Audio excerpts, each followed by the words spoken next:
Bienvenidos a esta 11ª semana de las Ciencias Sociales organizada por la Academia de Ciencias Sociales de la Escuela Superior de Cómputo, nombrada La Educación en Tiempos de COVID-19, Experiencias, Escenarios y Resiliencias. En esta ocasión nos acompaña el doctor Rodrigo Morales García con la ponencia La salud mental durante la pandemia por SARS-CoV-2. Bien, el doctor Rodrigo Morales García, me honra presentarlo, quien es médico cirujano por la Universidad Autónoma Metropolitana. Él realizó su posgrado como especialista en psiquiatría por la Universidad Nacional Autónoma de México. Cursó la maestría en investigación clínica por la Universidad Veracruzana. Ha sido profesor y tutor clínico en licenciaturas de medicina, psicología, enfermería, así como en las especialidades de medicina familiar y medicina integrada. Es profesor invitado de la Benemérita Universidad Autónoma de Puebla, profesor y miembro del Consejo Consultivo de la Licenciatura en Psicología de la Universidad Anáhuac, Campus Jalapa. Ha sido director de la Unidad de Salud Mental del Hospital de Especialidades Dr. Miguel Dorantes Mesa y participó en la fundación del hoy Instituto Veracruzano de Salud Mental. Ha ocupado cargos como presidente del Colegio de Psiquiatras del Estado de Veracruz, vicepresidente y miembro del Comité Ejecutivo de la Asociación Psiquiátrica Mexicana. Actualmente es profesor titular de la especialidad en psiquiatría del Instituto Veracruzano de Salud Mental, Dr. Rafael Velasco Fernández, de la Secretaría de Salud. Cuenta con publicaciones en revistas y participación en libros con temas de psiquiatría clínica, metodología de investigación, filosofía de la ciencia, arte y psicopatología, así como conferencista en diversos foros académicos. Damos la bienvenida al doctor Rodrigo Morales García y esperamos que esta conferencia haya mucha participación y sea de gran beneficio para todos nosotros. Muchas gracias, doctor Morales. Muchas gracias, maestra Ana Winfield. Les agradezco la gentil invitación a participar en esta 11ª semana de las Ciencias Sociales en la Escuela Superior de Cómputo del Instituto Politécnico Nacional. Y bueno, uno de los motivos que me llevó a aceptar esta gentil invitación es precisamente por la oportunidad de traer a un tema muy importante, hablar sobre salud mental.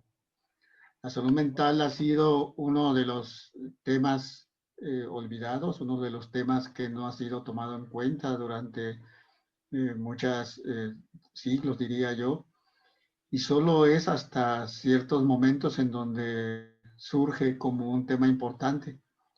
La contingencia sanitaria actual nos ha traído al tema de la salud mental como un tema que no teníamos contemplado y que nos ha surgido como una realidad emergente que tenemos que lidiar ahora con la mejor atención que se le pueda dar a las personas y los mejores consejos que podemos atender nosotros mismos por las condiciones que a todos nos afectan.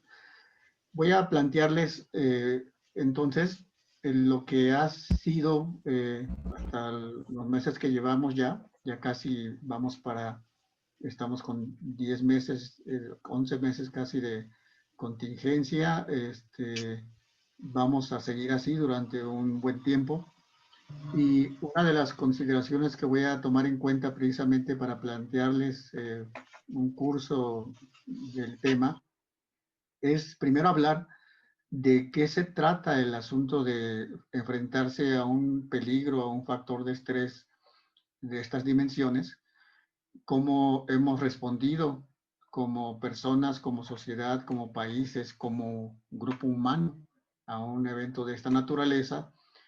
Y hablaré también de las repercusiones psicológicas en las áreas psiquiátricas y terminaré con unas recomendaciones generales de las estrategias que se han abordado para ayudar a las personas que requieren en este tema. Esto es básicamente lo que tocaré, son características del estrés, cómo respondemos emocionalmente frente al estrés. La pandemia por el COVID-19 tiene una especial significancia porque es diferente a todo lo que hemos vivido. Sin duda, nunca nos hemos enfrentado, esta generación, la mía, la de ustedes, nunca se ha enfrentado a una situación como la actual. Y vamos a revisar los problemas psicológicos y psiquiátricos que se dan en situaciones de desastre, pero también los que se presentan a consecuencia de vivir una cuarentena o de un aislamiento social o una restricción social. Vamos a hablar un poco de los grupos de alto riesgo y cómo cuidar de estos grupos de alto riesgo, los efectos en la población general y terminaremos, les decía, con una estrategia de ayuda. Cuando empezamos a conocer los primeros casos, lo veíamos muy lejano. Empezamos el año anterior, en el 2019, recuerden que en noviembre, diciembre se dieron las voces de alarma de que había surgido un nuevo virus de transmisión en humanos. Los coronavirus son antiguos, casi como la humanidad, o probablemente más antiguos que la humanidad, pero surgen y su transmisión se ha dado a humanos en diversas épocas y en diversas situaciones. En esta ocasión, la transmisión identificada en Asia transmite un virus, un coronavirus del grupo de SARS-CoV-2 que provoca esta enfermedad de un síndrome respiratorio, pero tiene una característica sumamente importante que hace que es diferente a los otros coronavirus, y es que tiene una gran capacidad de contagio y una letalidad o una tasa de letalidad que está por arriba de algunos otros grupos de estos grupos virales. Nosotros, este es el mapa de la Universidad de Johns Hopkins, ustedes seguramente lo conocen, fueron siguiendo paso a paso cómo se fueron presentando los fenómenos de transmisión. Vimos imágenes de cómo se transmitía en Europa, vimos lo que dejó a su paso por Europa, vimos las terribles consecuencias en países que no estaban preparados para hacerle frente a un enemigo tan terrible como lo es el COVID. Y después empezamos a sentir el peligro más cerca cuando empezamos a saber que este virus tenía una alta probabilidad de llegar a México, y como se dio en los primeros días de este año, en enero, y cuando se confirmó el primer caso, obviamente se encendieron las alarmas. Ya había un trabajo previo de preparación para hacerle frente. Sin embargo, ningún país, y esto es muy importante resaltarlo, ningún país estaba preparado por completo para atacar y atender las consecuencias de un agente de esta naturaleza. Al día de hoy, esta es la última semana, la semana 47.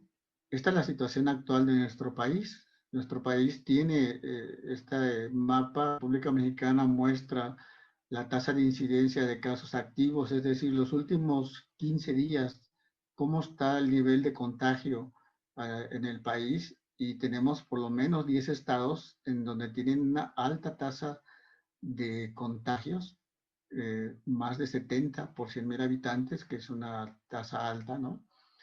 El país es heterogéneo en cuanto a movilidad social, en cuanto a densidad poblacional. Tiene graves consecuencias esto en la posibilidad de que la gente enferme, de que la gente contagie, y por lo tanto la distribución obviamente y el abordaje es diferente para cada una de las zonas. Esta gráfica muestra precisamente lo que ya por otros medios seguramente ustedes ya lo conocen. El gobierno ha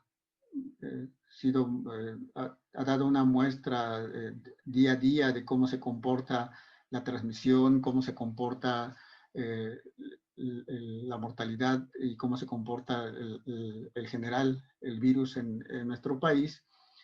Estamos en la semana 47, desde la primera semana que inició por ahí de febrero, y a partir de entonces ven una curva que es ascendente, y después un periodo de meseta, y inicialmente parece que se ha logrado lo que el gobierno tenía como un objetivo importante, que era que esta curva no se hiciera muy pronunciada hacia arriba, sino que se prolongara, que se hiciera eso que lo que llaman aplanamiento de la curva, ¿no?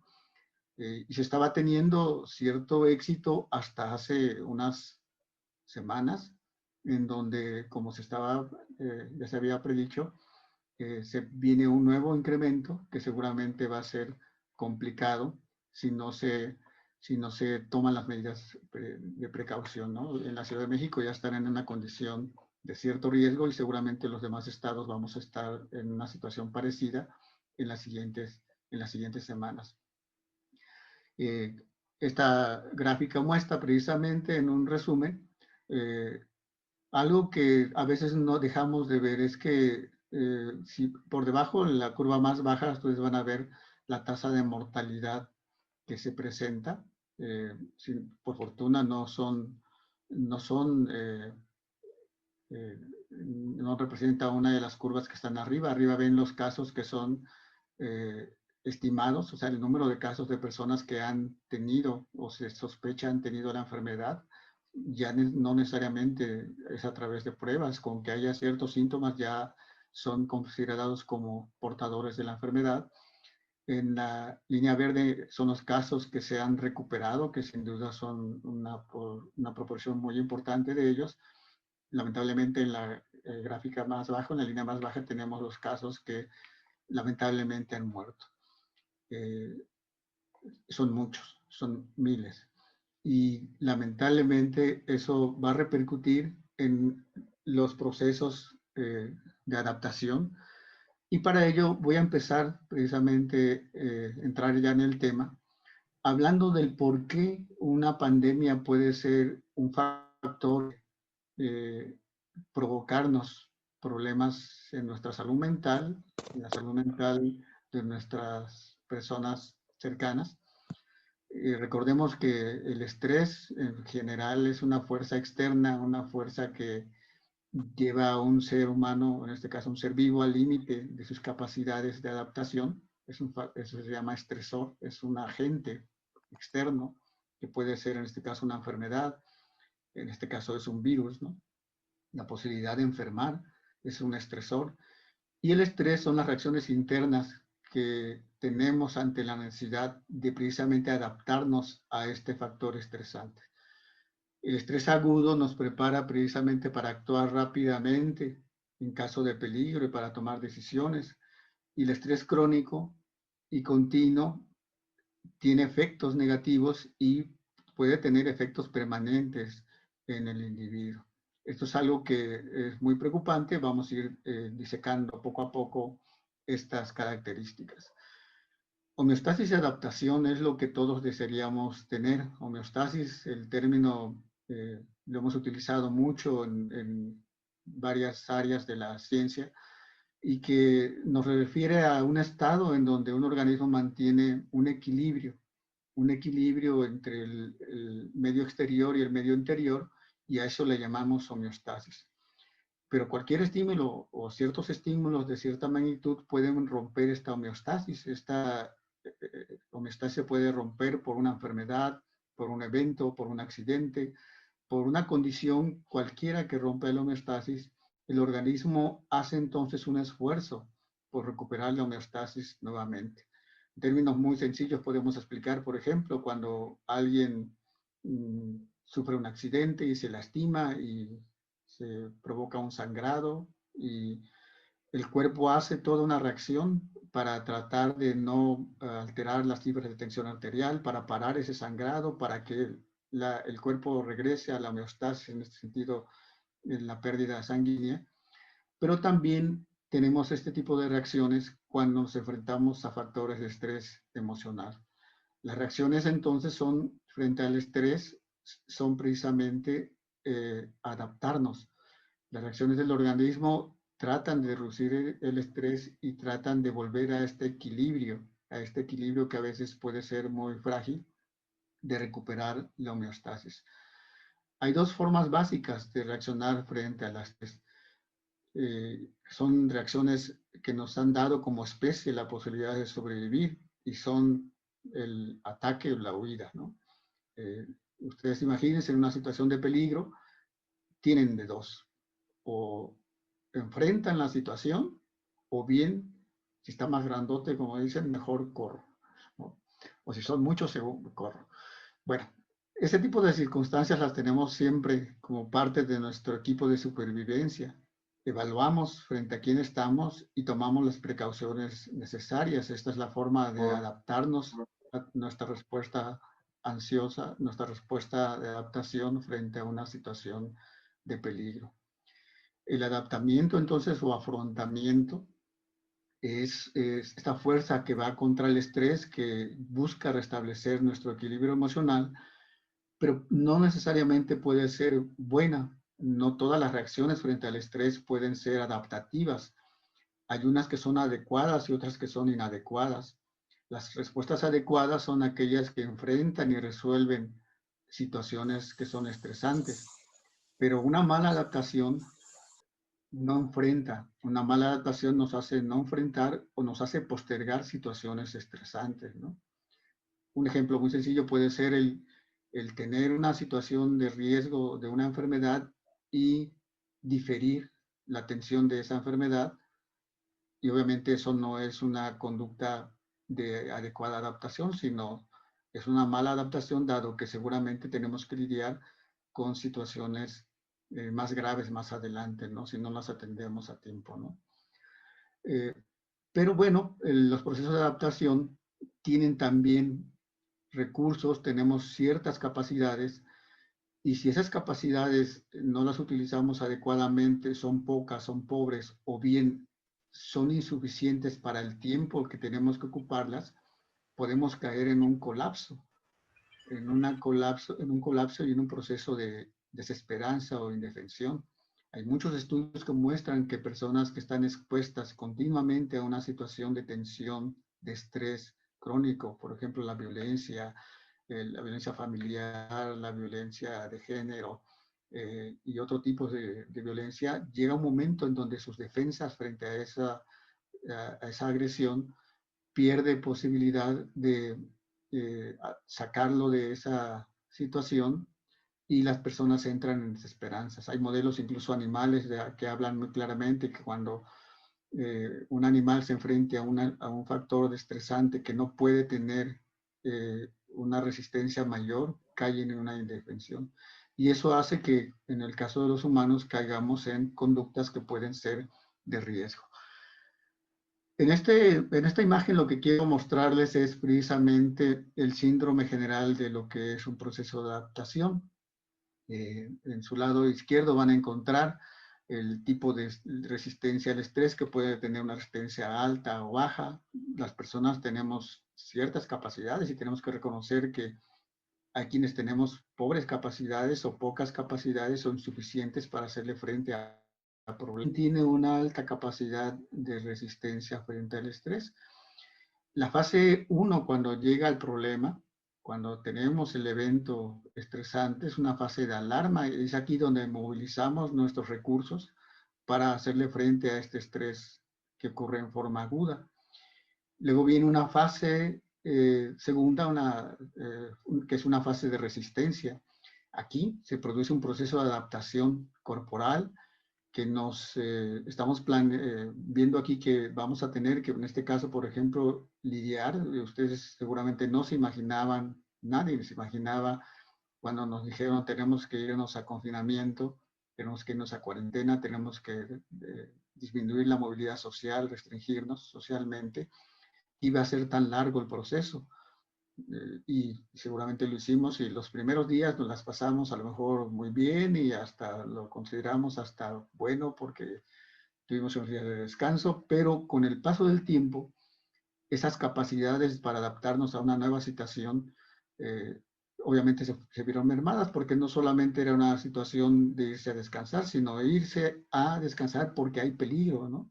O irse a recluir porque hay riesgos graves, ¿no? Y esto a la larga, obviamente, desgasta a las personas y puede llegar a a una fase 3, que es una fase en donde la persona pierde sus reservas, están disminuidas sus reservas y él entra a una fase de desgaste, de precisamente desesperanza. Ahora, todo estrés es malo, sabemos que no, el estrés por sí es una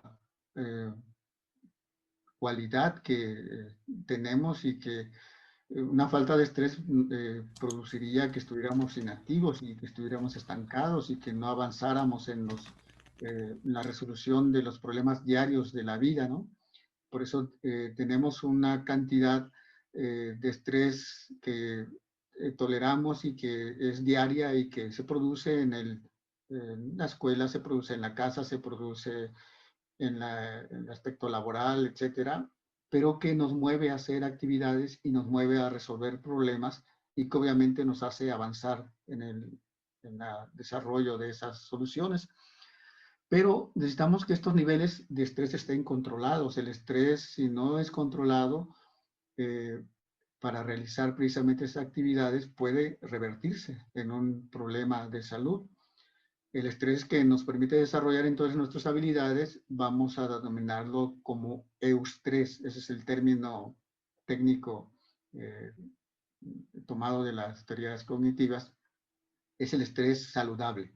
Es aquel estrés que es medido, es controlado, que el sujeto tiene habilidades para lidiar con ese estrés y motiva el avance, motiva el desarrollo. Pero hay otro estrés que no es, o que es desproporcionado, o que el individuo no tiene las capacidades para sobrellevarlo. Es un estrés que nos paraliza y nos puede llevar a un colapso. Ese tipo de estrés lo vamos a llamar distrés. Entonces aquí tenemos dos términos importantes. El estrés, que sería un estrés controlado, nos permite avanzar, pero aquel estrés que nos da riesgo de paralizarnos y colapsar, lo vamos a llamar distrés. Eh, Cuando hablamos de eustrés, que es el estrés que les decía que nos provoca respuestas adecuadas, nos provoca eh, adaptarnos, nos favorece avanzar, hace dentro de nuestro organismo modificaciones y tiene que ver con un modelo de habilidad donde hay cierta disposición genética, biografía de nosotros frente al hacerle frente a situaciones de estrés, moviliza estructuras dentro de nuestro organismo, nuestro cerebro especialmente, y hay mecanismos bioquímicos, mecanismos estructurales incluso que se encargan de lidiar con ello, ¿no? Imagínense, por ejemplo, que están en una situación en donde tienen responsabilidades muy grandes y que tiene una disposición para hacerle frente a ese estrés y ustedes pueden reconocer gente que le hace bastante bien, lo hace bastante bien, tener altas responsabilidades con un control adecuado, pero eso ha sido a lo largo de los años una regulación que tiene que ver con mecanismos bioquímicos, con mecanismos estructurales, mecanismos de afrontamiento que tienen una base biológica en algunas estructuras cerebrales. No voy a tener con mucho detalle en eso porque quiero dedicar un poco más de tiempo a hablar precisamente sobre esto, sobre estos términos que son más útiles para lo que estamos viviendo ahorita.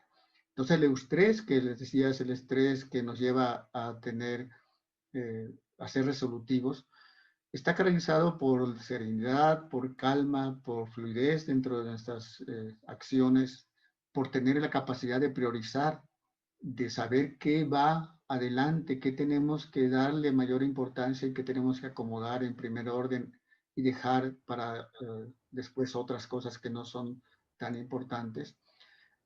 Implica un control emocional adecuado, ser asertivos en las acciones que vamos a realizar, ser reflexivos en ello y activar. El estrés entonces provoca precisamente, si ustedes se dan cuenta, son cualidades que finalmente el desenlace va a ser resolutivo, va a ser un proceso adaptativo saludable. Pero cuando no es así, y ejemplos los tenemos, creo, y todos los hemos visto, nosotros como clínicos hemos estado frente a situaciones antes de que empezara la peor parte de la pandemia, ya teníamos pacientes que ante la amenaza de peligro ya estaban realizando acciones que no tienen nada que ver con lo que viene en primer término como estrés, sino más bien estaban desarrollando esto, ¿no? Llanto, agitación, resistencia, querer abarcar y solucionar todo, tensión, agresión, impulsividad, hasta que con el tiempo desarrollan algo que se llama un síndrome de burnout, que vamos a ver un poco más adelante. Un ejemplo muy claro de este tipo de distrés es el que se dio. Recuerden ustedes que, bueno, siempre pasa, parece ser que cuando ha habido una tragedia o un desastre, por alguna razón que todavía no alcanzo a entender, los psicólogos sociales seguramente nos van a poder dar luz sobre esto, pero hay compras de pánico, ¿no? Compras de pánico y compras de papel sanitario, ¿no? Que eso es algo muy interesante.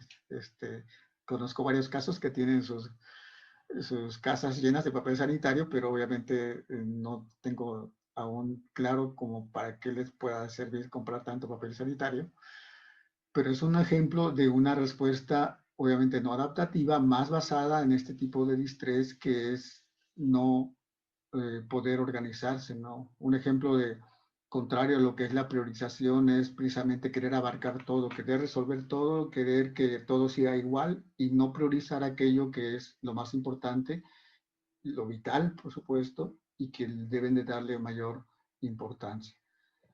Aquí tenemos algunos ejemplos del efecto del estrés en la salud física. El efecto del estrés prolongado nos puede provocar este tipo de malestares, el más común, dolor de cabeza, este dolor de cabeza que siempre nos da, siempre es que estamos sometidos a cierta tensión, la tensión osteomuscular, ya nos duele el cuello, el bruxismo, que es estar rechinando los dientes por la noche, que eso es una señal de una tensión, problemas gástricos, colitis, hipertensión arterial, enfermedad cardiovascular cuando es un estrés crónicos, o bien las enfermedades metabólicas, ¿no? Que están relacionadas, sabemos que las personas que se estresan con mayor facilidad o que viven periodos de estrés prolongados tienen a la larga una condición que es precisamente el que puedan desarrollar enfermedades crónico-degenerativas.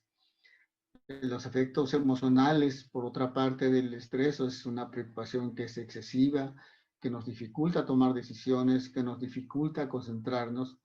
Tenemos problemas con el sueño. Ahorita vamos a ver que curiosamente es uno de los síntomas que con más frecuencia se ha observado en un buen porcentaje de la población. Sensaciones de culpa y minusvalía, ¿no? Un ejemplo es el que yo he visto muchos pacientes que el tener una enfermedad como diabetes e hipertensión y que esta condición sabemos que es un factor de riesgo para la pandemia, para tener complicaciones si uno recibe esta infección, desarrollan pensamientos y sensaciones de sentirse culpable por esta cuestión de tener este tipo de enfermedad.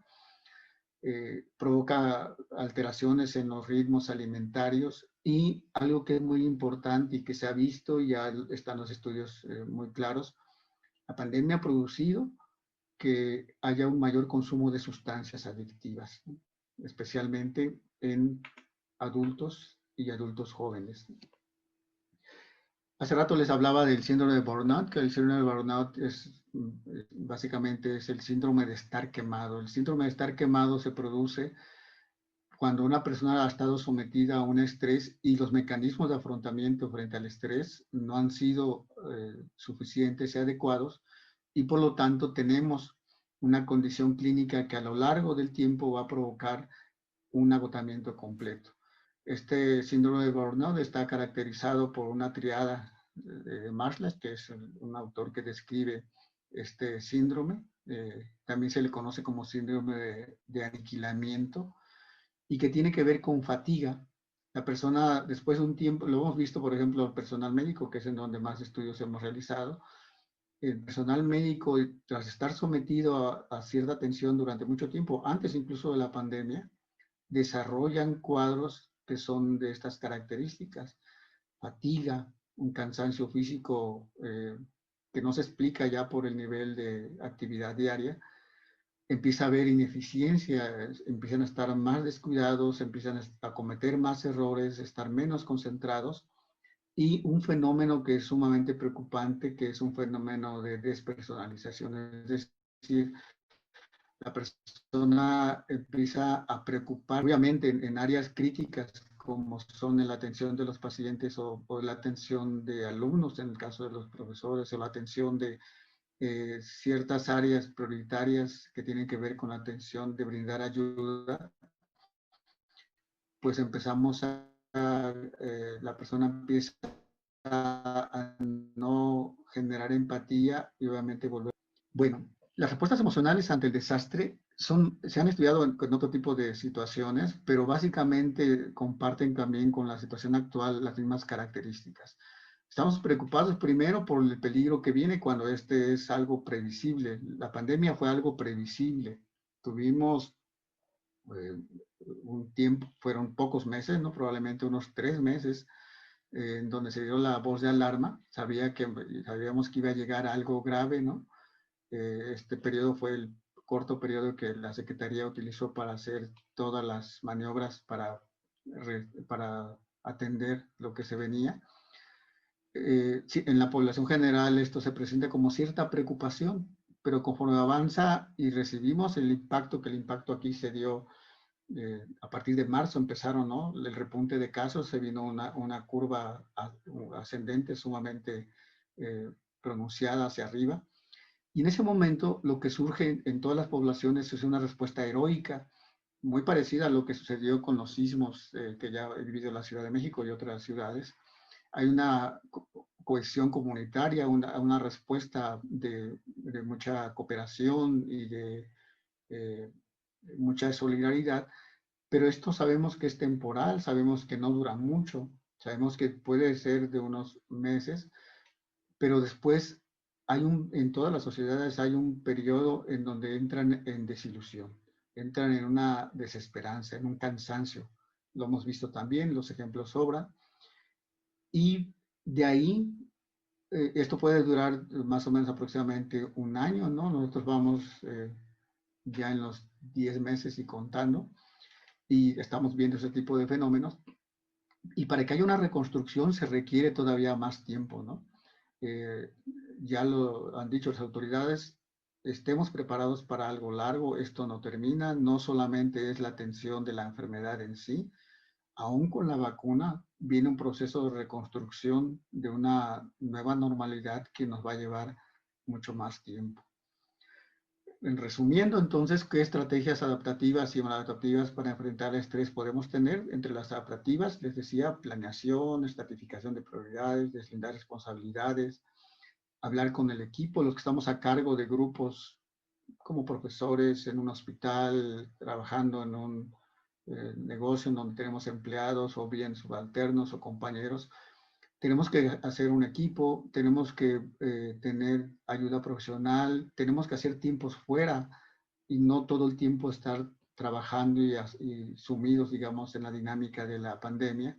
Tenemos que compartir responsabilidades, aprender a hacerlo.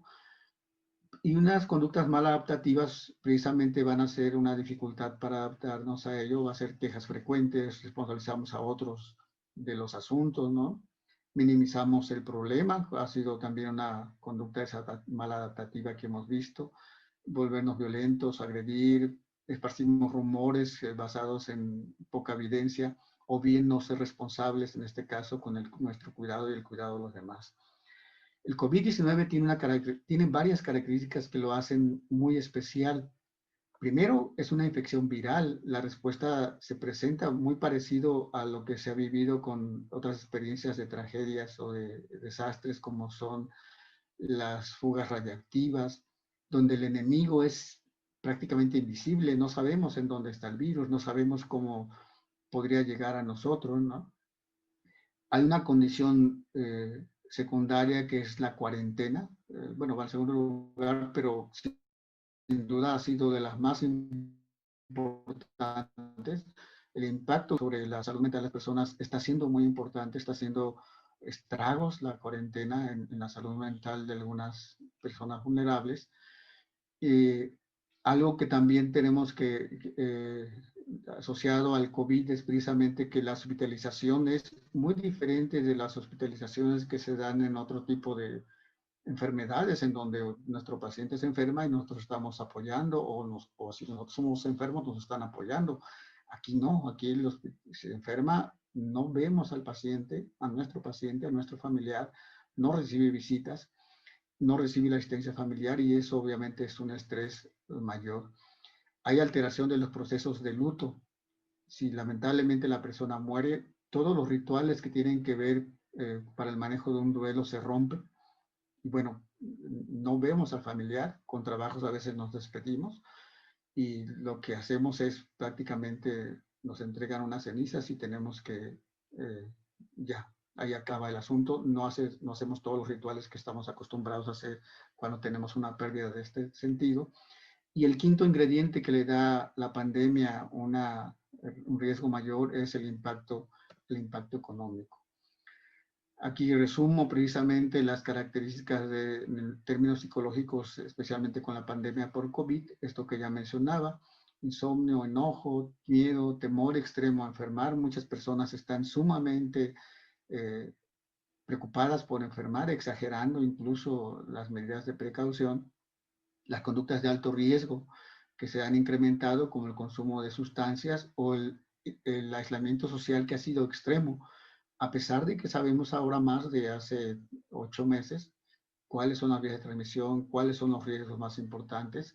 Muchas personas siguen confinadas casi y no están saliendo, ¿no?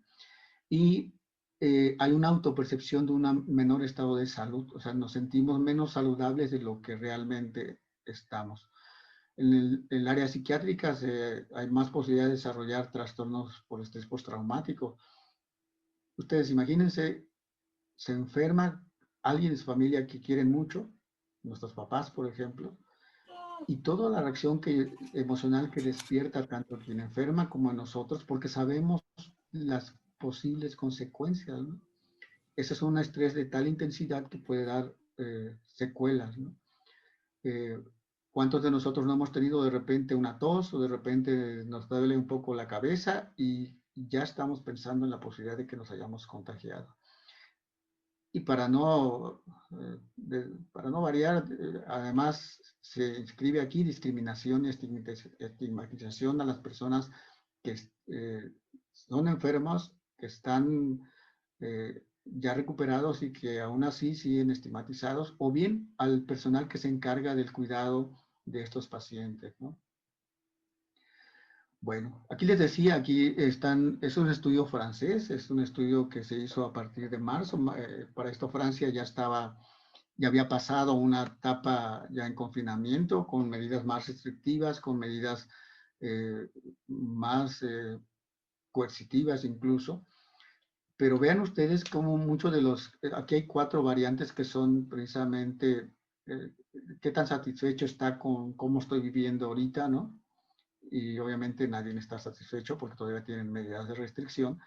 Y los problemas del sueño, que fueron de los primeros síntomas que se empezaron a presentar, cada uno de nosotros lo sabrá, empezamos a tener dificultades para descansar, nuestros ritmos circadianos se alteraron, de repente estábamos durmiendo muy tarde, levantándonos también muy tarde, durmiendo en el día, comiendo a deshoras, etc. Y los problemas del sueño a varios meses ya de la pandemia, los problemas del sueño no se han regularizado. Y empezaron a acontecer fenómenos de ansiedad y depresión. Estas tasas de ansiedad y depresión son más altas que las que se tenían antes de la pandemia. Hay evidencia muy clara de que hay cambios en la estructura del cerebro que tiene que ver con la deprivación social. Se han hecho muchos estudios que tienen que ver con el impacto de la deprivación social o del confinamiento en nuestro cerebro, en las glándulas que producen cortisol. Y algo muy importante y que está sucediendo precisamente es de que ha reactivado una población que ya teníamos de por sí de riesgo, ¿no?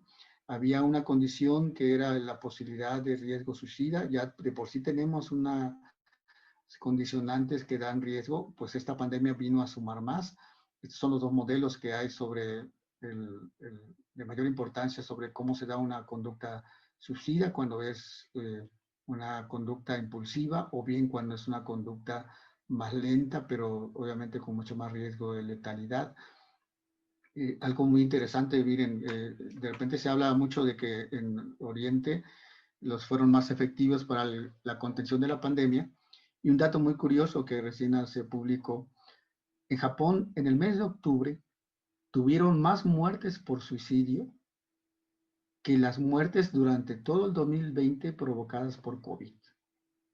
Es algo que nos habla, obviamente, de qué tan heterogéneo es el mundo y las sociedades con respecto a esta situación, ¿no? Es decir, están creando una condición muy grave, ver que se fueron al confinamiento mucho más eh, rápido, son medidas más restrictivas, pero curiosamente se están muriendo más por unas complicaciones que tienen que ver con el confinamiento más que del virus, ¿no? Son alteraciones de cortisol, que es la hormona que tiene que ver con el estrés en personas mayores de 60 años. Hay una variación. Lamentablemente se va a reflejar eso en una menor calidad de vida porque va a provocar otro tipo de enfermedades. Y entonces a las consecuencias del aislamiento social que ya vimos, se añaden precisamente otras que son la duración de la cuarentena. Todavía no sabemos cuánto va a durar, las dudas de si vamos a tener suficientes insumos, ¿no? En este caso, comida, atención médica, servicios médicos. Ahora la preocupación que está surgiendo es, ¿habrá suficientes vacunas para la protección de las personas que más queremos o de nosotros mismos? El que haya falta de atención médica, la pandemia agarra a México en una condición de por sí, con un sistema de salud muy frágil, ¿no? Producto de mucho tiempo de descuido del sector salud y obviamente las pérdidas financieras que se han dado con respecto al paro de la actividad económica parcial nos muestra una situación también complicada. ¿Cuánto va a durar? Todavía no sabemos, nadie puede responder todavía esa pregunta. ¿Cuánto más va a durar? La vacuna no será una solución inmediata, va a ser una ayuda a un mediano y más o menos largo plazo para nosotros. Y de repente mensajes contradictorios incluso de los sectores especializados. Y sucede en todos los países, ¿eh? En todos los países, debido a que ha sido algo nuevo, de repente el uso de cubrebocas era una condición no necesaria, se ha convertido ya, hay evidencia de que sí hay un poco de protección con él, y otras medidas que también se dan. Los gobiernos en todos los países, de repente los mensajes son contradictorios, la propia OMS de repente ha dado mensajes que no son eh, o que son diferentes de lo que inicialmente se planteaba, pero estamos frente a una ciencia biológica, es decir, que va cambiando con el tiempo y por lo tanto tenemos posibilidades de no ser exactos. Voy a terminar solamente haciendo una consideración importante, en donde a México toca entonces lo que llamamos una sindemia, es decir, que se unieron varias epidemias, dos o más epidemias, eso le llamamos una sindemia. Una tiene que ver con el COVID, otra con lo que ya teníamos de enfermedades que no estaban recibiendo una atención adecuada, las enfermedades crónico-degenerativas y obviamente una pobreza añeja, ¿no?, de nuestra población. Y eso hace obviamente una sinergia que muchos llaman la tormenta perfecta, ¿no?, que obviamente nos preparaba o nos auguraba un escenario no muy bueno para nuestro país. Solamente quiero compartirles aquí algunos datos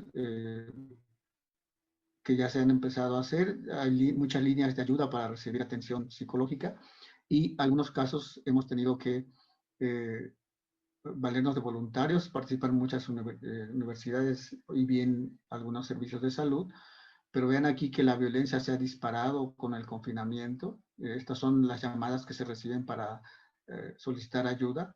Muchos llaman por consumo de sustancia y otros tipos de alteraciones. La violencia se ha incrementado, igual que de repente los pensamientos o las ideas de muerte.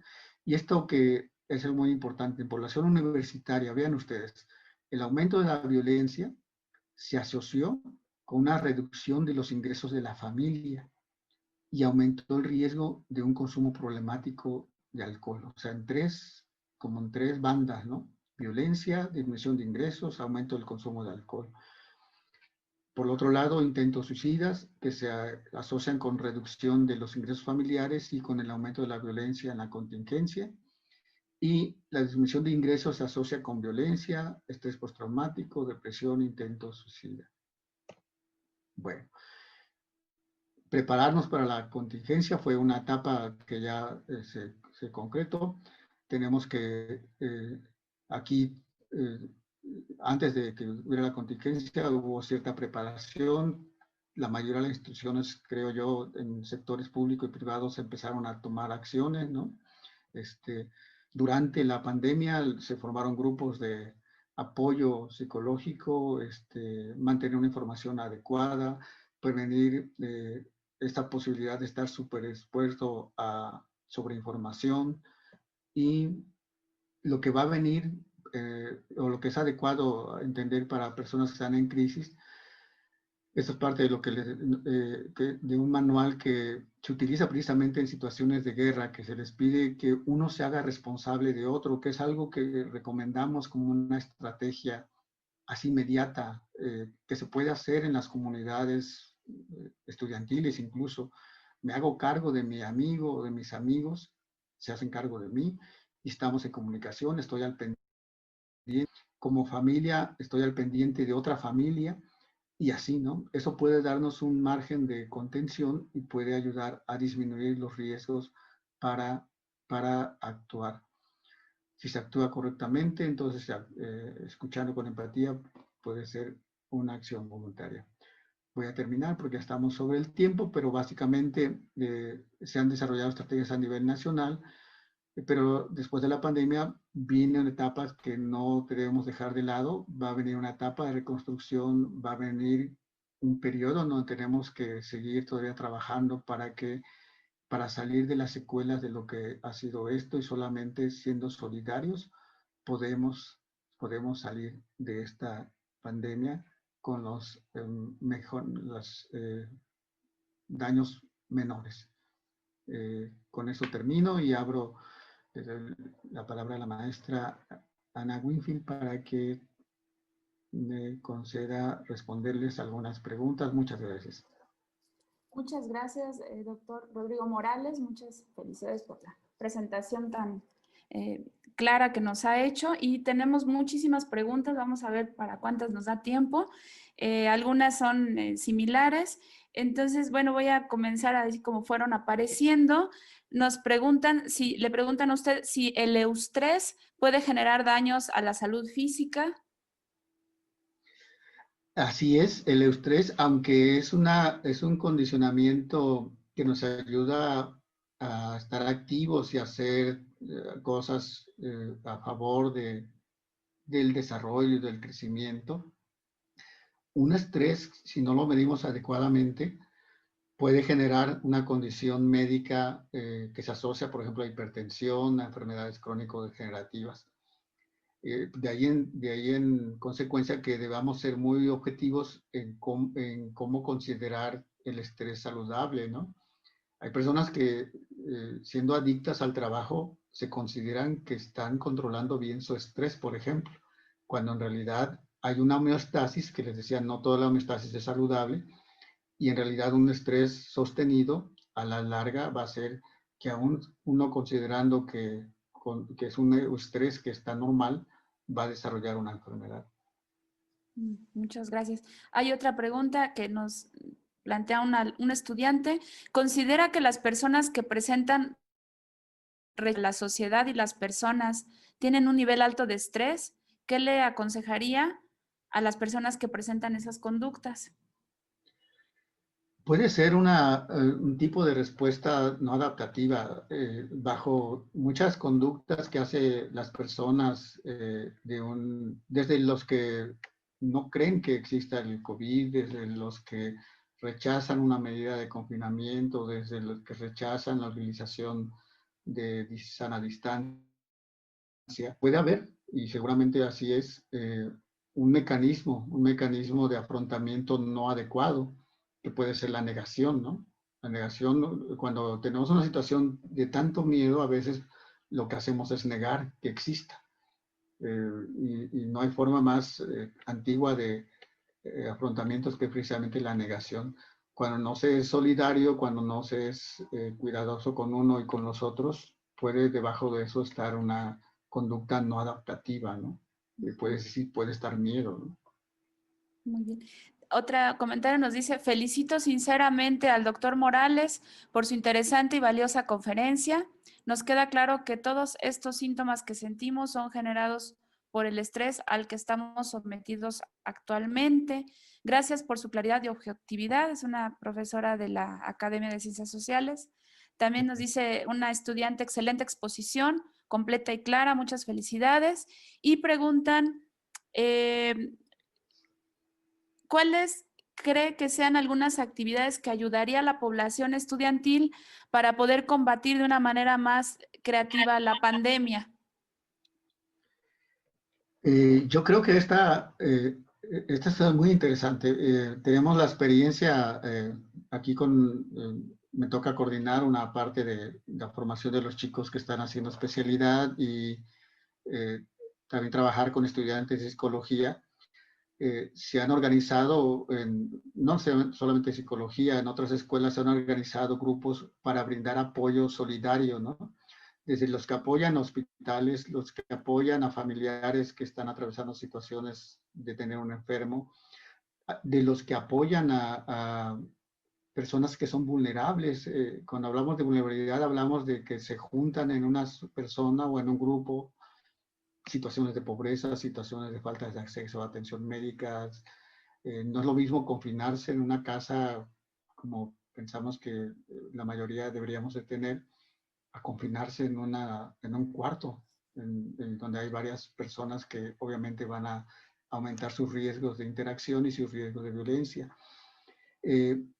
Algo que les decía precisamente hace un rato, una medida a nivel estudiantil que ha sido útil porque se ha mostrado ya resultados en donde se ha aplicado, es de que nos hagamos cargo de nuestro compañero, especialmente de aquellos compañeros que identificamos que tienen una situación peculiar. Nos conocemos entre todos, sabemos que venimos de familias a veces con ciertas dificultades o ciertas situaciones económicas, o tenemos también a los chicos o chicas que tienen más dificultades en la interacción social y que bien podríamos nosotros como estudiantes acercarnos mediante diversas vías, ¿no? Que ahora nos da la tecnología, y ser un apoyo para ellos, ¿no? El tener un contacto es una buena medida que como estudiante podríamos hacer. No solamente con nuestros cuates más cercanos que ya lo tienen, ¿no? Recuerden de la clase a ver quién puede estar necesitando un apoyo que yo podría dárselo. Esa podría ser una muy buena opción. Muy bien. Hay otra pregunta por aquí que nos dicen,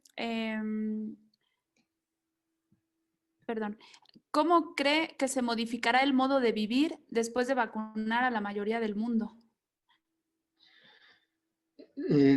La vacuna, ustedes ya saben, empieza en la semana siguiente en Gran Bretaña con la vacuna de Pfizer. Va a llegar a México, va a llegar una proporción solamente que va a ir dirigida a los grupos ahorita de alto riesgo, que obviamente es personal que está atendiendo a pacientes COVID. Después seguramente las siguientes vacunas van a cubrir a la población de alto riesgo, ¿no? Población vulnerable. Y ya en unas etapas a las personas de menor riesgo. Va a ser un proceso que va a llevar más de un año. Se calcula que más de un año va a llevar el proceso para vacunar a por lo menos al 60% de la población. Y con eso ya se habrá contenido. Pero recuerden que es un virus que llegó para quedarse, va a estar con nosotros. La inmunidad que se ha reportado, que generan las vacunas, vamos a ver los reportes que siguen hacia los siguientes años, pero es posible que sea solamente de meses, es posible que tengamos que hacer revacunaciones anuales, es posible que quien no se vacune siendo una población de riesgo puede sufrir consecuencias aún ya que haya vacunas, ¿no? El tránsito va a ser lento, seguramente vamos a empezar como muchos países han empezado, teniendo reuniones parciales, teniendo actividades académicas en forma segura. Algo que se ha reportado recientemente es de que lo que pensábamos que iba a ser un gran riesgo, que era precisamente que las escuelas empezaran a funcionar, y los hallazgos muestran que los niños no son buenos transmisores del virus, que es algo muy importante, y porque era muy, muy riesgoso. Nosotros sabíamos que si nos reuníamos con niños a dar clases, híjole, el primero que iba a caer es el maestro, por supuesto, pero parece ser que los niños no son tan buenos transmisores. Los que son transmisores son los adultos jóvenes y adultos. Y hay un subgrupo que son de supercontagiadores. Por algunas características que tienen que ver con la genética, tienen mucha mayor capacidad de infectar a otros. Seguramente todos estos escenarios van a tener que ser tomados en cuenta para cada una de las condiciones que verá la nueva, que no es nueva normalidad, sino la nueva forma de vivir, ¿no? Tenemos otra por aquí. ¿De qué manera afecta al ser humano el tener contacto con las personas a través de una pantalla en vez de que sea de manera presencial? Eso es algo muy interesante. Fíjense que ya todos estamos planteados y a todos nos ha pasado que ya después de 3 horas de estar frente a una pantalla recibiendo clases, de verdad es que ya no es tan pedagógico. Los maestros han hecho maravillas, han hecho, de veras, hemos hecho lo que se nos ha ocurrido en algunos casos para tratar de que nuestros alumnos se mantengan cercanos, pero obviamente el trabajo en aula es súper esencial, nos permite una convivencia directa, nos permite estar más en el mundo de nuestros estudiantes, ser más reactivos frente a sus demandas, estar más cercanos, cosa que la pandemia nos ha impedido. El estar mucho tiempo frente a la pantalla sí ha generado problemas. Eh, es uno de los problemas que se relacionan principalmente con las cuestiones de los ritmos, ¿no? La gama de luz que sale de las pantallas es la gama de luz que da el sol. Mucho tiempo frente a las pantallas, especialmente en clases vespertinas o nocturnas, o bien si todavía después de dar clase, estar dando clase o recibiendo clases, nos ponemos a ver pantallas en la noche, seguramente tiene que ver con nuestros ritmos alterados de sueño. No es muy adecuado, por eso sí la sugerencia es de que pongamos un límite de horarios para nuestras clases, para nuestras tareas y tratemos de hacer otras actividades, ¿no? La estructura de actividades fuera de lo que es una pantalla es muy importante, especialmente para los que tenemos que trabajar en educación. Hay aquí una pregunta más técnica. ¿Cuál es la diferencia entre COVSAR-2 y COVID-19 o por qué se hace esta diferenciación? El COVID-19 es el virus, es el coronavirus, y 19 es porque aparece en el año 2019. La enfermedad respiratoria aguda que produce se llama SARS. Es la enfermedad de un síndrome agudo respiratorio, por siglas en inglés. COV-2 es porque este virus es el segundo que provoca este tipo de enfermedad. El SARS-CoV-1 no llegó a México hace algunos años, también fue una emergencia sanitaria en Asia y en algunas partes de Europa, pero no llegó a México, por eso se le conoce como SARS-CoV-2. Es el coronavirus, es el coronavirus 19 que produce la enfermedad llamada síndrome agudo respiratorio, que es la enfermedad SARS-CoV-2. Muy bien, muchas gracias.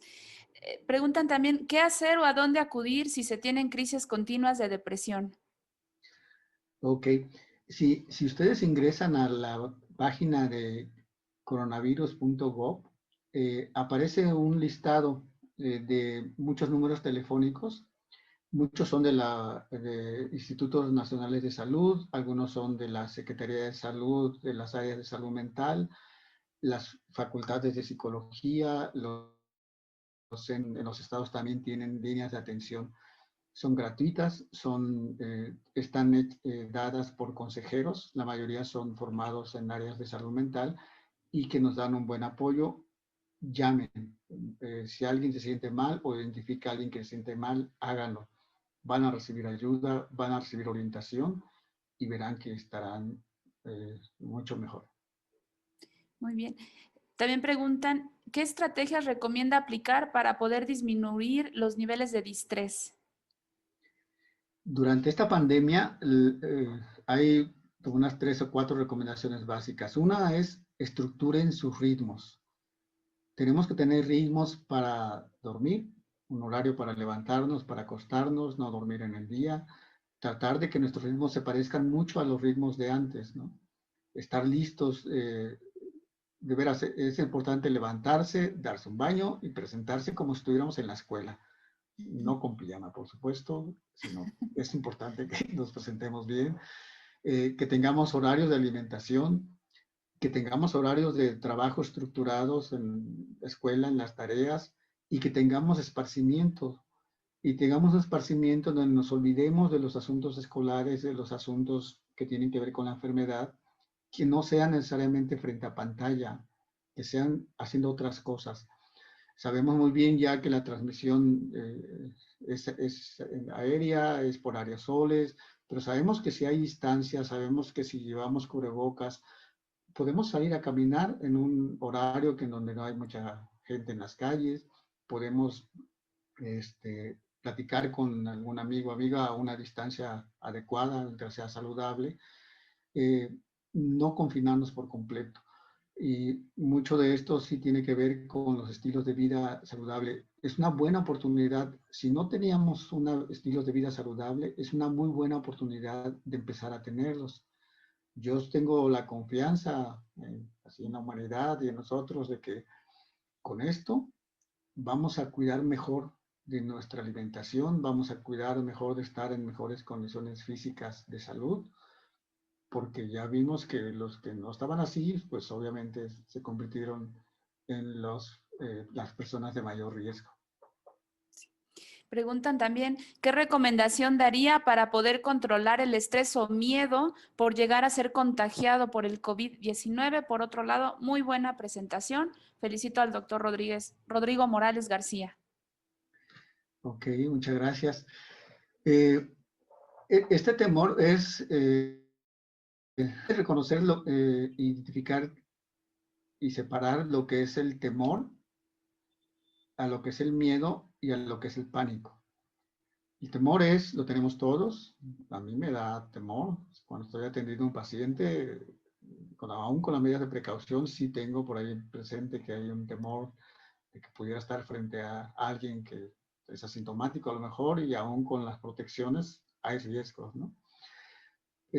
Sobre todo una consulta que en psiquiatría dura más o menos una hora, ¿no? Eh, pero vamos, actúo con las medidas de protección y realizo mi labor. El miedo nos hace adecuarnos, ¿no? Nos hace movilizarnos en una respuesta bien de huida o de ataque, es decir, estoy al frente, haciéndole frente a la enfermedad, estoy protegiéndome, protejo a otros, esa es una respuesta saludable.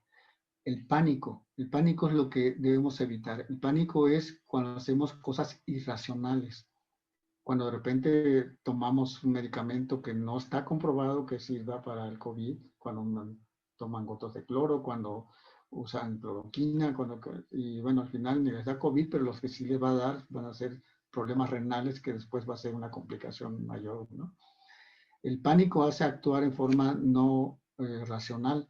Eso es lo que debemos evitar. Y la forma entonces de evitar estar sumamente temerosos es tener la información adecuada. Tomen solamente un par de fuentes de información, visítenlas con cierta regularidad, esas fuentes de información, y no tomen todo lo que aparezca en las redes sociales, que muchas cosas de esas no tienen ninguna base para hacer. Muy bien, preguntan también, ¿qué papel deben jugar las instituciones de educación superior ante esta crisis sanitaria? Muy interesante. Fíjense que una pregunta que ha surgido, nos hicieron a nosotros como Universidad Veracruzana. La pregunta es, ¿y dónde están las instituciones de educación superior en este asunto? Muchas pasó o ha pasado esta situación en donde sí quedaron como que no estructuradas. Yo creo que en parte porque no se dimensionó lo que pasaría y obviamente se abocaron a la cuestión de la academia y de cómo continuar con las clases y que lo han hecho, bueno, bastante bien. Pero hay otra función que es una función social. Una universitaria tiene una parte importante que mirar hacia la sociedad porque ahí es donde nos debemos, ¿no? Y creo que aquellas universidades que tienen los recursos para conformar este grupo de especialistas, de orientadores, de dar información, hay escuelas que están dedicadas, en el caso de desarrollar aplicaciones, etcétera, como para brindar información adecuada. Creo que ese es el compromiso que como universidades debemos dar, o sea, ser muy estrategias para ayudar a difundir, apoyar, a generar una mejor conciencia sobre la enfermedad y voltear pues hacia lo que la sociedad nos está, no nos pide pues, pero sabemos que se necesita. Aquí hay dos parecidas. Una es, ¿qué medidas de autocuidado recomienda para ayudar a tomar el control de nuestro cuerpo y mente? Y preguntan sobre algunas técnicas que podamos desarrollar de manera sencilla en nuestros hogares para evitar mantenernos aislados después de estas adaptaciones y pandemia. Ok. Bueno, estrategias, la Secretaría tiene dentro de sus manuales, si ustedes consultan van a ver algunas, seguramente algunas más, pero hay dos que son muy sencillas para poder tener relajación, digamos. Es una de las primeras que damos cuando estamos ayudando a alguien que está muy ansioso por la contingencia o por la situación de la pandemia. Ejercicios de relajación. El más sencillo es este que ustedes conocen seguramente, en donde se respira profundamente, en un lugar tranquilo, cómodo, se respira profundamente, se contiene el aire, se expira por la boca y se vuelve a hacer así varias veces. Esa es una buena forma cuando ya estamos a punto así como de aventar el sartén a nuestros papás o al revés, ellos nos quieren aventar a nosotros, nos ponemos a hacer ese ejercicio de respiración. Y hay otra técnica que es, también viene de la terapia cognitivo-conductual, que es básicamente el empezar a sentarse en un lugar cómodo y identificando grupos musculares, contrayéndolos, relajándolos, contrayéndolos, relajando, eso también ayuda. Son técnicas de relajación así muy básicas. Y para salir del confinamiento, algo que en otros países ha sucedido es de que la estrategia se ha basado en grupos que llaman burbujas, burbujas seguras, ¿no? En donde aquí hay un voto de confianza hacia una familia o una persona que sabemos que sí se cuida y que empiezan a tener reuniones en pequeños grupos. Es una estrategia que tiene sus riesgos, por supuesto, porque alguien nos puede decir que se está cuidando y no se ha cuidado. Los reportes muestran que los lugares de mayor contagio actualmente no son los hospitales, no son contra todo lo que se esperaría los centros de los servicios de salud, sino son las reuniones familiares.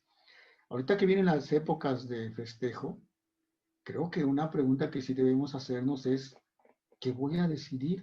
O sea, ¿qué voy a hacer con una decisión tan importante como es la posibilidad de yo estando en otro lugar que no estoy en ese lugar con mi familia, visitarlos y hay personas de riesgo, ¿no? En mi familia, mis papás. Creo que hay que preguntarse si de verdad vale la pena arriesgar una situación así, porque no hay forma de saber si tengo o no el virus y soy asintomático. La prueba ya sabemos que no es una garantía. Me puedo hacer la prueba, salir negativo y contagiarme mañana. Y con esa sensación de seguridad voy y contagio, ¿no? Entonces no hay una forma. La única forma es mantener las medidas que ya debemos tener, es distancia, no saludos con contacto físico, usar protección de cubrebocas, que obviamente no me imagino una situación así en una cena, ¿no? En una cena de Navidad o de Año Nuevo. Entonces, sí, pregúntense muchos, sobre todo jóvenes, porque yo sé que a ustedes no va a sucederles gran cosa, pero si hay alguien de riesgo en casa, sí tienen que plantearse la pregunta, esta Navidad seguramente será diferente, pero las siguientes ya probablemente tengamos un campo muy diferente de realidad y ya podemos hacer las cosas ya de una forma más a lo que estábamos acostumbrados, pero ahorita no. Tenemos aquí otra, dice, agradecer la valiosa información y felicitar al doctor. ¿Cuáles serían las recomendaciones para manejar mejor el confinamiento en niños y gracias? Interesante pregunta. Fíjense que no toqué mucho porque no me daba mucho tiempo de compartir tanta información. Los niños y adolescentes de por sí forman parte de esta población que son silentes, es decir, que no nos damos cuenta de lo que les pasa a los niños porque no son como los adolescentes que sí responden y respondan, ni los adultos jóvenes que sí alzan la voz, ¿no? Los niños no dicen nada, los niños aguantan, ¿no? Se callan, o hacen conductas, o en problemas conductuales uno se percata de que están teniendo cierto distrés, ¿no? En este caso, en los niños es importante eso, el asunto de, aunque que hay que cubrir con las cuestiones de educación, eh, en varios lugares ya se está teniendo más cuidado en eso, de no sobrecargar el asunto de las tareas y clases en línea, de ser más cuidadosos. Como padres creo que debemos también priorizar, o sea, qué es más importante? Mantener la salud o bien el asunto escolar, regularlo, si vemos que está siendo excesivo, regularlo y favorecer esta convivencia a través de otros medios que no sean solamente entretenerlos a través de pantallas, ¿no? Eso es muy importante. Es la oportunidad, creo yo, vivimos una época en donde se están dando reencuentros de parejas, de padres e hijos, hijos de los mismos niños con sus hermanos, ¿no? Que siempre andaban compartiendo actividades a veces diferentes, uno estaba en un lado, otro en otro, y ya solo se veían para la noche, la cena, y ya. Y ahorita no, las familias están como que están reencontrándose, es una buena oportunidad de retomar actividades que puedan dispersar a los niños y que los hagan un poco, sacarlos de este contexto de estrés por la pandemia. Sí. Preguntan también, ¿es recomendable hacer dieta en estos tiempos difíciles? Ya que muchos tienen la idea que no, hay que hacer eso para tener fuerza, para soportar el virus. Muchas gracias por su tiempo y dedicación. Felicidades. Ok, no agarren eso de pretexto, no. Claro que hay que cuidarse, tienen que ser, eh, su consumo calórico ahora seguramente debe adecuarse a que es menor que cuando estaban teniendo que caminar muchas cuadras para llegar a la escuela o hacer otras actividades deportivas, a lo mejor las han dejado de hacer, las necesidades calóricas disminuyen. Si comen saludable, es una muy buena protección para estar con una buena adecuada salud mental, ¿no? Más bien es lo contrario, es decir, coman saludable, es una buena oportunidad de poner en orden nuestra alimentación, porque si aumentamos de peso, pues vamos a ir entrando al grupo de riesgo, así es que no. Preguntan también cómo se podría reducir la violencia familiar en estos tiempos. Muchas gracias por su valiosa información. Eh, la violencia es sumamente compleja, el hecho de que ahora las parejas y las familias, los mismos padres estén mucho tiempo con los hijos, ustedes vieron las gráficas, ¿no? De que como aumentó el confinamiento, empezó el confinamiento y aumentó el reporte de ayuda por violencia doméstica, por violencia sexual. Eso es algo importante. O sea, se ha dado un fenómeno de incremento en ello.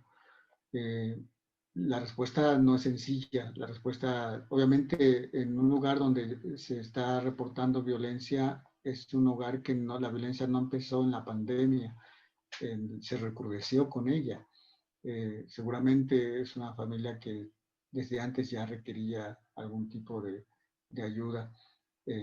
Pero bueno, la ventaja de estos centros de ayuda es de que están orientando cómo actuar, cómo protegerse y qué hacer después de que pase la pandemia, porque la violencia, si es una familia con esas características, no va a ceder con la pandemia, solamente va a disminuir.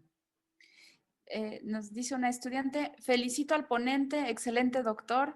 Mi pregunta es, ¿qué piensa de esta sociedad mexicana, la cual no sigue las medidas de seguridad ante la pandemia? Que es una sociedad muy heterogénea. Algo que les pido mucho a mis alumnos de psiquiatría es de que así como individualizamos la visión de un paciente, es decir, que no hay enfermedades, hay pacientes, hay personas con un entorno, con una biografía, así también son las sociedades y las culturas. No somos iguales que las sociedades europeas, no, y aún así bien lo que pasó en Europa, ¿no? No son precisamente un buen ejemplo. Y en otras sociedades que son restrictivas, este ejemplo de Japón que les explicaba que es escandaloso, es decir, están protegiéndose contra el COVID y resulta que se mueren más por suicidio, por el confinamiento, que por el COVID, ¿no? Entonces, hay de todo. Creo que todos hemos visto que es heterogéneo, hay personas que se cuidan, que son responsables, hay personas que no lo son. Creo que no hay una medida única que pueda regular algo. Sí creo que hay medidas que pueden mediar, disminuir, pero obviamente con una condición que me parece ser que el gobierno ha sido cuidadoso con utilizar una estrategia más restrictiva porque obviamente conoce los grupos poblacionales. Con menos ya hemos dado ejemplo de que no somos una sociedad que esté dispuesta de repente a muchas restricciones y eso puede agravar las condiciones, ¿no? Yo creo que una labor como estudiantes universitarios o como profesionistas es educar. Si yo logro convencer a alguien sin usar ni una medida de restricción, que puede ser mi familia, que puede ser mis compañeros o mis amigos, aquel que no quiere usar un cubreboca y lo convenzo de que hay evidencia y de forma adecuada logro que lo use, creo que esa es la forma de contribuir educando. Muy bien, pues hay muchísimas inquietudes. He tratado de resumir y juntar muchas de estas. Sin lugar a dudas, pues ha dado un gran interés y nos ha dado mucha información importante que enriquece nuestra perspectiva sobre la resiliencia, la salud mental en estos tiempos de COVID, en nuestras vidas, que pues esta situación está afectando a muchas áreas, entre esas la educativa, la personal, y pues le damos muchísimas gracias por habernos enriquecido, ¿no?, con esta conferencia, y vamos a cerrar la misma dándole la palabra a nuestra jefa del departamento, la maestra Elia, quien le va a presentar, bueno, de manera virtual, una constancia que con mucho cariño le haremos llegar también de parte de nuestra institución, la Escuela Superior de Cómputo. Adelante, maestra Elia. Muchas gracias. Doctor Rodrigo, muchísimas gracias por su conferencia. Nos ha ayudado a pasar por muchos aspectos. En toda esta semana cerramos con una parte muy interesante que es precisamente la salud mental y que todos debemos de tener en consideración en estos momentos. Me voy a permitir hacer lectura de esta constancia virtual en reconocimiento a su trabajo del día de hoy con nuestra comunidad de la ESCOM. La Escuela Superior de Cómputo otorga la presente constancia al doctor Rodrigo Morales García por haber impartido la conferencia magistral La salud mental durante la pandemia por SARS-CoV-2 durante la 11ª semana de las Ciencias Sociales, realizada del 30 de noviembre al 4 de diciembre en la Escuela Superior de Cómputo, Ciudad de México, a 3 de diciembre de 2020. Firma el maestro Andrés Ortigosa Campos, director de esta escuela. Muchísimas gracias. Muchas gracias, maestra. Un gusto.